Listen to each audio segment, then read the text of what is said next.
Ok, du coup, dans cette vidéo, on va attaquer les automatisations sur notre interface. Donc, les automatisations, c'est un petit peu complexe à mettre en place, je vais pas vous mentir, mais ça se pratique, ça demande du temps, ça demande des erreurs, ça demande de regarder ce qui n'a pas marché, à comprendre pourquoi ça n'a pas marché, et bien entendu, de débugger. Donc, la première automatisation qu'on va faire, celle dont je vous avais parlé lorsqu'on avait fait la table contact, c'était que, du coup, je pense que c'est là où on pourrait la virer, potentiellement. Mais en fait, le truc, c'est que, voilà, mettons qu'il y ait quelqu'un qui remplisse notre formulaire de contact, et plutôt que après faire manuellement prénom, nom, email, téléphone et toutes les informations en plus qu'on pourrait demander à dans le formulaire de contact, que dès qu'il y a quelqu'un qui rentre, de créer un prospect directement là-dessus. Ok? Donc, pour ce faire, on va se rendre dans automatisation ici, et vous pouvez voir que bah, quand on n'a pas d'automatisation, ça se présente comme ça. Donc, dans toute automatisation, que ce soit Make, que ce soit Airtable, que ce soit Zapier, que ce soit NBTN, que ce soit n'importe quelle application d'automatisation, il faut forcément un déclencheur au départ. Ici, dans Airtable, vous en avez plusieurs. Alors, si je clique sur Voir tout, vous avez encore trois en plus.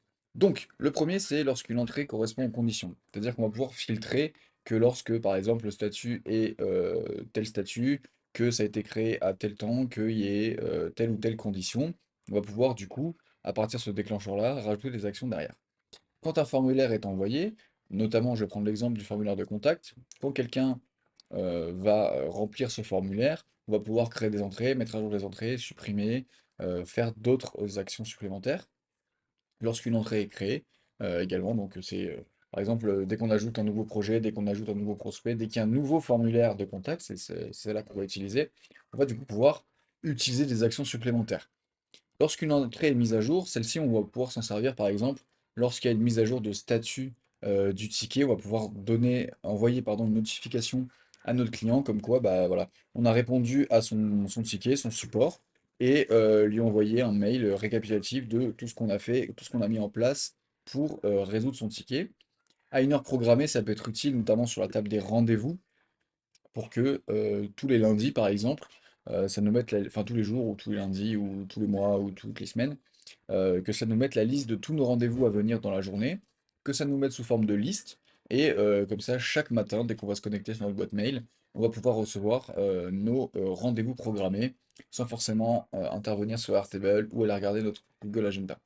Quand une entrée entre dans une vue, donc ça ici c'est un petit peu particulier, c'est mettons que ici dans la table prospect, on a tous les prospects premier contact. Si je passe ce statut de prospect à premier contact, donc c'est-à-dire que bébé il rentre ici, donc une fois que du coup cette ligne rentre dans la vue premier contact, du coup on va pouvoir déclencher une automatisation et mettre des actions par la suite. Lorsqu'un webhook est reçu, ça, on verra pour les automatisations. Et lorsque quelqu'un clique sur un bouton, ça peut être notamment les interfaces sur Airtable, on va pouvoir déclencher des actions possibles. On peut également prendre des intégrations extérieures en tant que déclencheur, notamment Google Agenda, lorsqu'un événement est créé, lorsqu'un événement est modifié, lorsqu'un événement est annulé. Donc ça, on peut notamment coupler ça avec les rendez-vous si jamais on crée un rendez-vous, que dans notre Google Agenda, un rendez-vous a été créé, on va pouvoir du coup créer des actions là-dessus. Bon, Google Form, on va pas s'en servir parce que du coup, je vais vous montrer quand même autre chose. Google Sheet, bah, du coup, on utilise Airtable, donc on va pas s'en servir. Email, Outlook et calendrier Outlook, bah, si vous utilisez Outlook, oui, sinon, non. Donc, pardon, pour la première idée, donc du coup, d'automatisation, on va utiliser le contact. Donc, ce qu'on va faire ici, c'est qu'on va se rendre dans Ajouter un déclencheur lorsqu'une entrée est créée. Donc, une fois qu'on crée une automatisation, donc on aura notre panel de la liste de toutes les automatisations qu'il va y avoir sur notre base Airtable. On va pouvoir créer des sections pour organiser nos automatisations. Et ensuite, quand on aura besoin de créer notre automatisation, on faudra simplement créer ici. Ensuite, nous avons ce petit menu pour renommer l'automatisation, ce que je vous conseille de faire parce qu'au bout d'un moment, quand il y aura plusieurs automatisations, ça sera compliqué de savoir laquelle fait quoi. Ici, on va pouvoir avoir un historique pour savoir s'il y a une erreur, si ça a bien fonctionné, etc. On va pouvoir aussi tester les automatisations, en plus de le faire ici. Ça va pouvoir créer l'automatisation de A à Z. Ici, lorsqu'on va créer une entrée, il va nous demander, bien entendu, quel est le tableau sur lequel on va itérer. Donc ici, on va prendre le contact. Donc là, si je fais étape, il va nous sortir du coup un record. S'il n'y a pas de record, ce que je vous suggère, pardon, c'est de créer un record de test. Comme ça, on va pouvoir utiliser ces données-là pour pouvoir après les répercuter ensuite. Donc là, on a bien testé le fait une entrée est créée pardon, dans contact. Donc ici, on va pouvoir voir que l'idée de l'entrée Airtable, c'est celui-ci, et les valeurs du champ, du coup, on aura toutes les valeurs de notre entrée. Ok? Ensuite, ici maintenant, on va avoir beaucoup plus d'éléments d'action à mettre en place. Donc, on va pouvoir, suivant les automatisations, faire des logiques conditionnelles. C'est-à-dire que, mettons que lorsqu'une entrée est créée et que le type de contact, ici, on va pouvoir dire que le déclencheur se met uniquement lorsque c'est par exemple une question ou un devis. Là, pour le coup, on ne va pas l'utiliser, mais on pourrait totalement conditionner ça comme ça. On va pouvoir faire aussi une même action sur une liste. Si jamais ici on met une recherche d'entrée, on va pouvoir dire que bah voilà, une fois que tu vois toutes les entrées qu'il y a, tu fais une répétition, tu mets à jour chaque élément. Ensuite, on va pouvoir envoyer un email, donc ça c'est très pratique pour les notifications, notamment si on veut envoyer des ressources, le coût des tickets. On va pouvoir créer du coup une entrée, c'est ce qu'on va utiliser ici. On va pouvoir mettre à jour une entrée qui existe déjà dans n'importe quelle table. On va pouvoir exécuter un script, ça c'est uniquement dans la version payante, donc ça sera du code JavaScript, et je vais vous montrer. Ici, si on fait une configuration, ça nous ouvre pardon, l'éditeur de code Airtable. Donc c'est du JavaScript. Je pense que je ferai une vidéo spécialement là-dessus parce que là, on va pouvoir se servir de ChatGPT pour rédiger notre code, parce que je vous le rappelle qu'on ne sommes pas des codeurs. Et quoi d'autre? On va pouvoir du coup intégrer sur Slack. Ce qui est bien sur Slack, c'est que si jamais vous l'utilisez dans l'entreprise ou que vous avez l'habitude de l'utiliser au quotidien, vous allez pouvoir vous envoyer un message en termes de notification ou un message exploitable. Le message exploitable, c'est quoi? C'est-à-dire que on va pouvoir mettre des actions en fait en place pour mettre à jour rapidement une action. Mettons que il y ait un ticket qui arrive en notification sur Slack. On peut dire accepter le ticket, refuser le ticket, modifier, etc. Et ça se passera directement dans Slack. On aura 2, 3, 4, 5 boutons suivant l'automatisation qu'on a mis en place. Ok. Et donc du coup, si on va cliquer sur Slack sur les boutons, ça va bien entendu mettre à jour les informations sur Airtable. On pourra aussi notifier notre équipe sur Microsoft Teams, on pourra envoyer un mail depuis Gmail, on pourra créer un événement, on pourra pas utiliser Google Forms, ni utiliser Google Sheets, on pourra créer un Google Doc directement, donc ça peut être très utile pour des rapports de mission, des rapports de briefing, des rapports de rendez-vous, etc.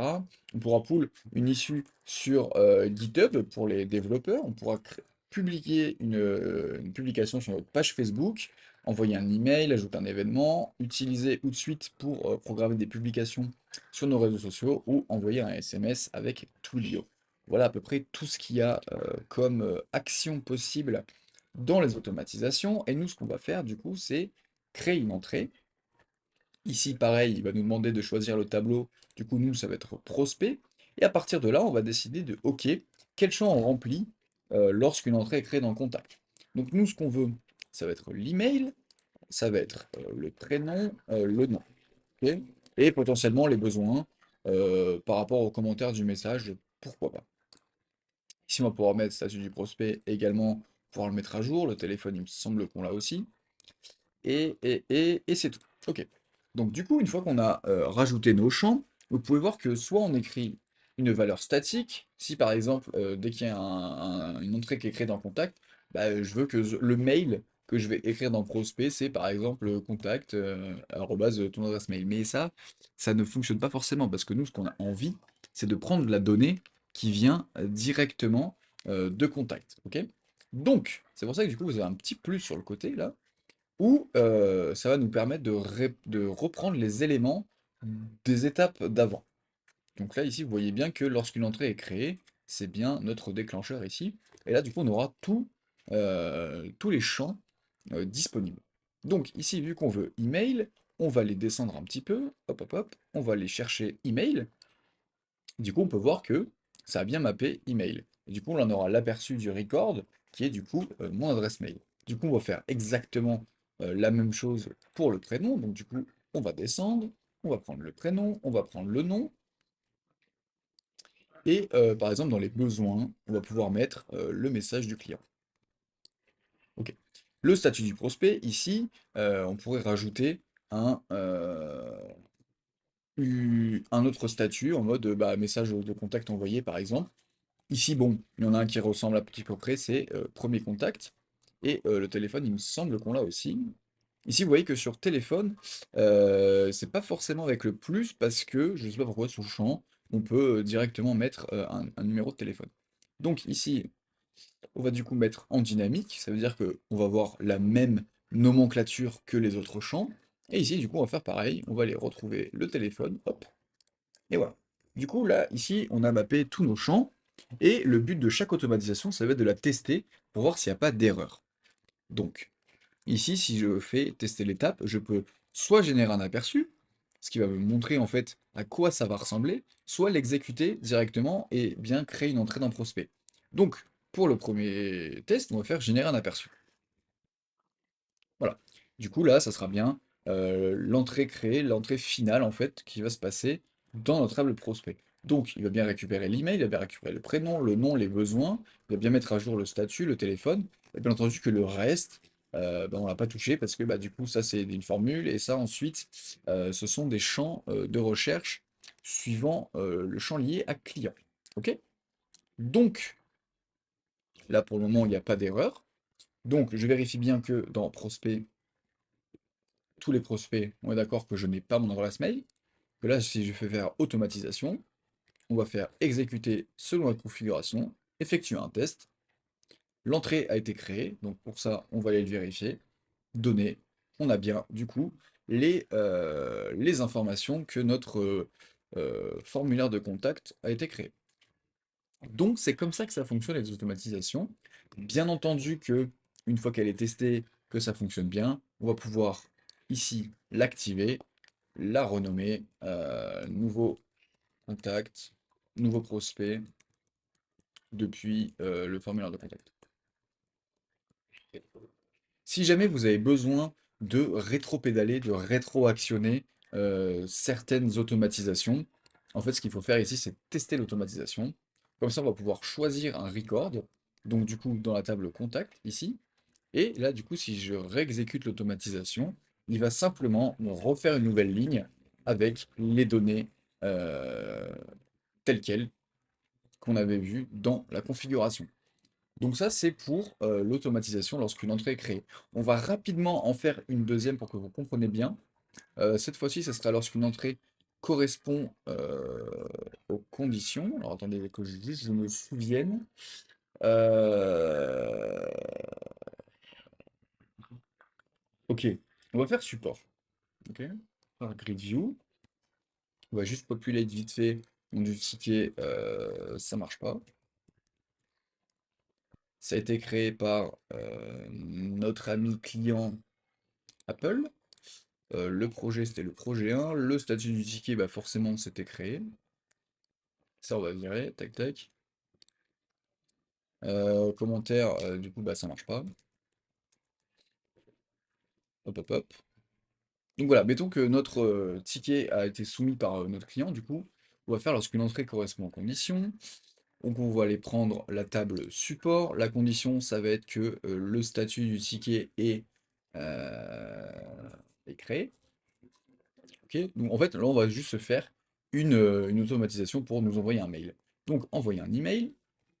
Ici, vous allez normalement ne pas pouvoir envoyer d'email extérieur sur le plan gratuit d'Airtable. Je pense que je ferai une vidéo sur l'utilisation de SendGrid ou de Make pour pouvoir quand même utiliser les notifications par mail depuis Airtable. Là, pour le moment, vu que ce que je vous conseille de faire, en fait, c'est d'envoyer un mail à l'adresse mail sur laquelle vous vous êtes inscrite, parce que du coup, vous êtes considéré comme collaborateur sur Airtable, et du coup, vous pourrez tester cette notification. Du coup, ici, étant donné que bah, c'est mon adresse mail, donc là, je vais mettre mon adresse mail. Hop, nouveau ticket. Et là, vous pouvez voir que, comme l'automatisation d'avant, on va avoir des champs supplémentaires à prendre. Là, par contre, je vais juste sélectionner un record. Et du coup, là, en fait, on va pouvoir mettre dynamiquement des variables. Par exemple, nouveau ticket pour, pour le projet. Ah, du coup, on va aller choisir le projet qui est... Non, pardon, pour le projet 1, pour le projet du client. On va récupérer le nom du client ici. Voilà. Donc en gros, dans tous les cas, on va le voir dans l'aperçu, ça va marquer nouveau ticket pour le projet 1 du client Apple. Projet du client, hop, deux points, Apple. Hello, ton client. Donc là, du coup, on va récupérer des variables. Donc ton client Apple a soumis un ticket. Le voici. Nom du ticket. Deux points. Le nom du ticket.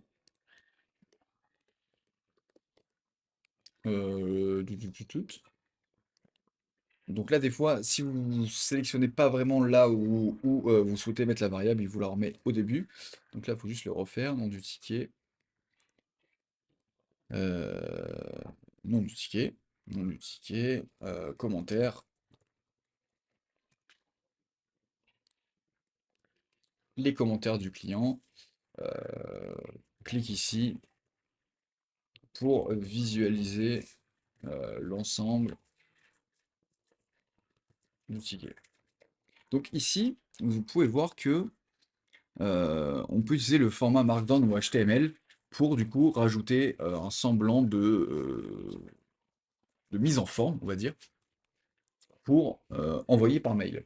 Donc ici, je vais juste utiliser le HTML parce que du coup, le Markdown, même si c'est un langage assez simple, pas grand monde, enfin, en tout cas, vous êtes normalement pas trop habitué, sauf si vous utilisez beaucoup Notion ou Obsidian, mais ici, on va faire la technique de base du HTML, c'est-à-dire qu'on va ouvrir une balise de type titre qui va s'appeler ahref égale, ici, on va prendre l'URL dans l'entrée de la base, donc en fait, ça va mettre juste le lien du ticket, ok?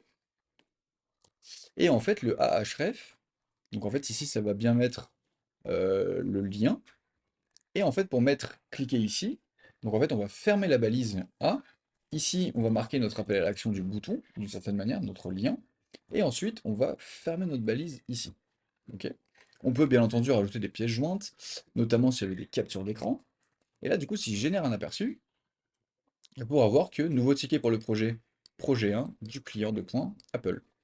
Et l'autre, ton client Apple, parce que du coup, on a mis ici la variable, voici, nom du ticket, ça marche pas, commentaire, ça marche pas. Pourquoi? Parce que du coup, on a utilisé ces variables-là. Et là, comme je vous ai dit, avec la balise ahref, on va pouvoir du coup cliquer ici. Il est bien cliquable parce que du coup, on a mis l'URL de l'entrée de la base. Ok. Donc du coup, là, si je clique, ça va bien me mettre sur le bon record. Voilà. Du coup, là, ça m'affiche le ticket en général. Ok. Donc ici, on va pouvoir renommer l'automatisation, notification, mail ticket. Ok.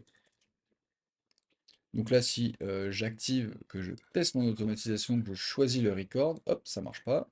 Exécuter l'automatisation. On attend quelques secondes. Voilà, j'ai bien reçu mon mail. Je vais vous montrer, hop, RTB l'automatisation. Et l'autre, ton client Apple a soumis un ticket, le voici. Mon ticket, ça marche pas, commentaire, ça marche pas. Cliquez ici.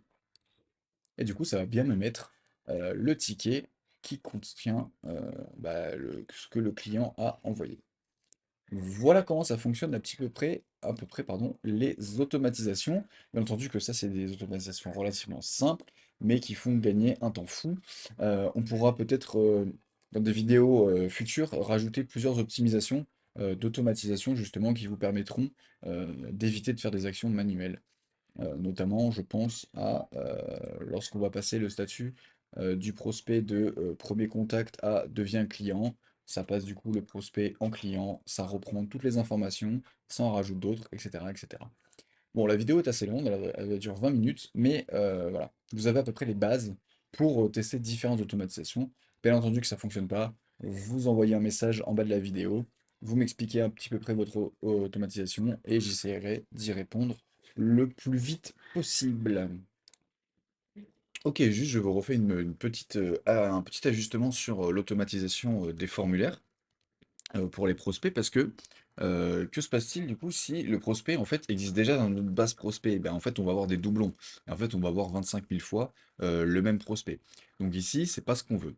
Nous ce qu'on veut c'est que si jamais notre prospect existe déjà dans la base, bah du coup en fait on va juste pas créer une entrée supplémentaire, on va juste mettre à jour le formulaire de contact ici. Donc là je vais vous refaire la démo, donc là on va supprimer le prospect, supprimer les formulaires, et du coup on va refaire. Ok. Donc là je vais retourner dans mon interface, je vais réutiliser mon formulaire de contact. Donc là pour l'exemple je vais juste mettre mon adresse mail parce que c'est avec ça dont on a besoin. Hop, hop, coucou. Envoyer. Donc là, étant donné que c'est la première fois que notre prospect intervient, enfin est créé dans notre table, donc ici on a bien le formulaire de contact, et ici du coup on a bien le prospect. D'ailleurs, ce qu'on a oublié de faire ici, c'est que lorsque c'est créé, il faut bien entendu rajouter le formulaire de contact équivalent. Donc, juste ici dans contact, et après je vous explique du coup le reste de l'automatisation. Touk touk touk, form ID. Normalement, c'est pas celui-là, c'est celui-là. Pas du tout. Pourquoi?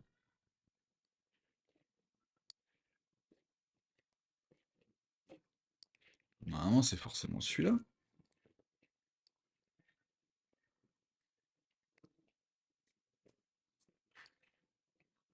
Je comprends pas. Ah oui, non, mais parce que oui, non, mais non, bah oui, j'ai pas choisi le bon record. Mais bon, là, bah oui, non, mais du coup, ah non, mais oh. Ouais, quand je vous ai dit que les automatisations, ça peut être un peu chiant, c'était pas des blagues, hein. Donc là, ah non, c'est bon, ok, je recommence. Là, je le resupprime, je reviens ici, je resupprime, je reviens dans l'interface. Comme ça, au moins, vous voyez comment on débug. Donc là, hop. Donc ici, nous, tout ce qu'on veut, c'est lorsque c'est la première fois que notre prospect envoie un formulaire de contact, on veut que dans la partie prospect, du coup, ça soit inscrit et qu'on inscrive également quel est le formulaire de contact qu'il a soumis. Donc là, normalement, si je reviens dans prospect, on a bien le formulaire de contact. OK. Et donc là, on va pouvoir tester l'automatisation et après je vous l'explique. Donc on va refaire exactement la même manipulation. Donc là, on voit bien que contact 6, donc là normalement il y aura contact 7 et ici du coup il y aura contact 7 et il n'y aura pas de deuxième ligne. Donc afficher un aperçu, hop hop hop,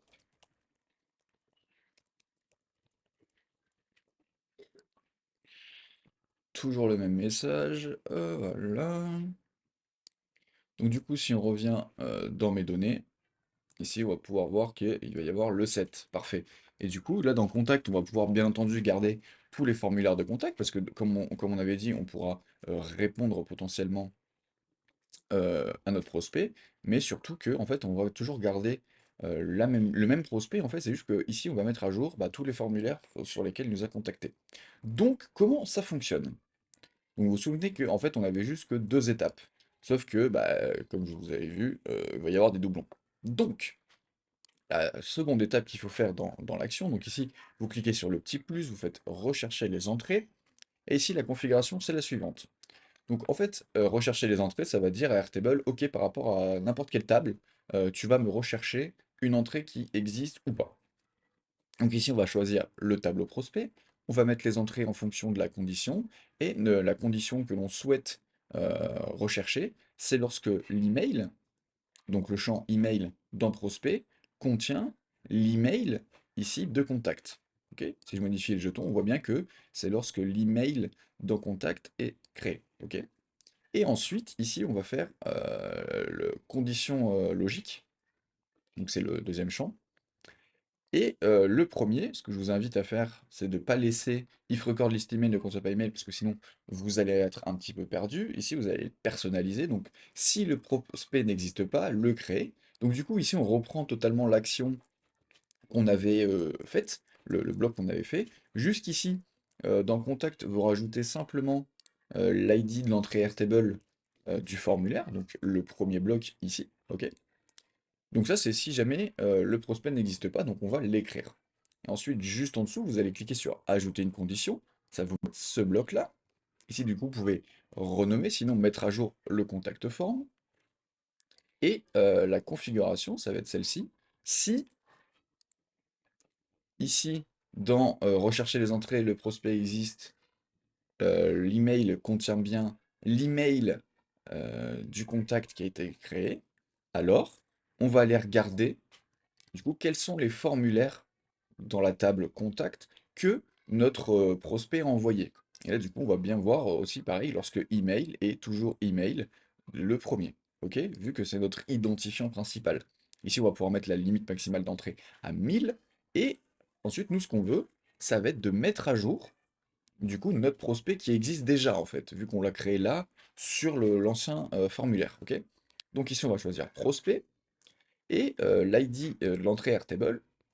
En fait, on va prendre du coup la recherche ici de ce bloc lorsqu'il a vérifié que le prospect existe ou non. OK? Donc là, vous allez aller tout en bas dans Rechercher les entrées, vous allez mettre la new list de Airtable Record ID. OK? Et ensuite, dans les champs, nous, ce qu'on veut, bah, du coup, c'est mettre à jour les champs de contact que notre prospect a inscrits. C'est pour ça qu'ici, il faut refaire une autre entrée avec le truc de contact. Et ici, on va pouvoir dire si je modifie le jeton, que en fait on veut le formulaire ID de, des formulaires de contact déjà créés. OK? Et du coup, ça donne ce que vous avez vu, notamment du coup la mise à jour de tous les formulaires de contact. Donc ce qui est bien, c'est qu'après on va pouvoir cliquer sur le formulaire, avoir le message direct et pouvoir potentiellement lui répondre, etc., etc. Voilà, c'était juste la petite mise à jour de l'automatisation. Comme ça, vous pouvez voir que on est passé de deux blocs, si on veut faire simple et sale, à plusieurs blocs avec une vraie condition logique. Et c'est comme ça qu'en fait, toutes les conditions et toutes les automatisations, que ce soit dans Make, que ce soit dans Airtable, que ce soit dans Zapier, que ce soit dans NUT, dans n'importe quel euh, logiciel d'automatisation, il faudra forcément conditionner pour éviter ce genre de cas, notamment un doublon. Voilà pour la petite update par rapport au contact.